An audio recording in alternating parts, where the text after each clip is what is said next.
for the Help Desk, where we get answers to your financial questions. Joining me this hour is Manisha Thakur, a personal finance author, and Doug Flynn, a certified financial planner and founder of Flynn Zito. Let's get going with the first question from Hinesville, Georgia, from Marion.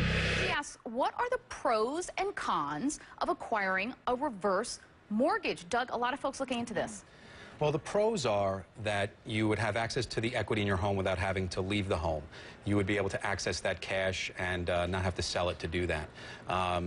So whether that's through a credit line or a monthly income, that's a good thing. The cons are that they're very expensive, and you can disinherit the children from getting that home. So for instance, if, let's say, you take $100,000 on a $200,000 house as a reverse mortgage, whether you take it monthly or by access, instantly you might owe $120 because of the fees, and then it compounds in a phantom way without you actually paying it back. One day, that $120 is going to cross the $200,000 value of the home. Once that happens, you can stay in it, but there's nothing left for the kids. Yeah. And so it's a way that you might end up selling the house for $100 and not realizing it. So it has a need, but you have to be very careful. You got to be very careful. Do your research. Okay, we've got a question from Aaron in North Wales, Pennsylvania. Aaron asks, I currently have $5,700 on a credit card with a 30% interest rate. Ouch. And I have $3,000 on another credit card at around 18%.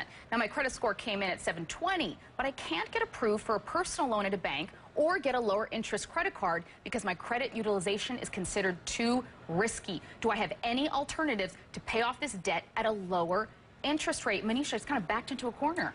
Yeah, although, Carmen, I was so glad to hear that last part of the question, that Aaron wants the money to pay down that credit card debt. Because those interest rates are incredibly high. Even at 18%, which sounds low compared to the 30%, if Aaron has a 3% minimum payment, he is paying double. You know, 20 bucks out for beer and pizza costs him $40. Wow. So the interesting thing is he's clearly been very financially responsible, as evidenced by that 720 credit score. So ironically, what he may want to do is actually ask for an increase in his credit limit to reduce his credit utilization ratio to be able to procure a lower interest rate loan to pay off that higher interest rate credit card debt. But this is all predicated on the fact that Aaron commits firmly to getting out of debt. Yeah, it seems like he's going to make that commitment. Thank you guys so much for that. Now, do you have a question that you want us to answer? Send an email anytime to the CNN Help Desk at CNN.com.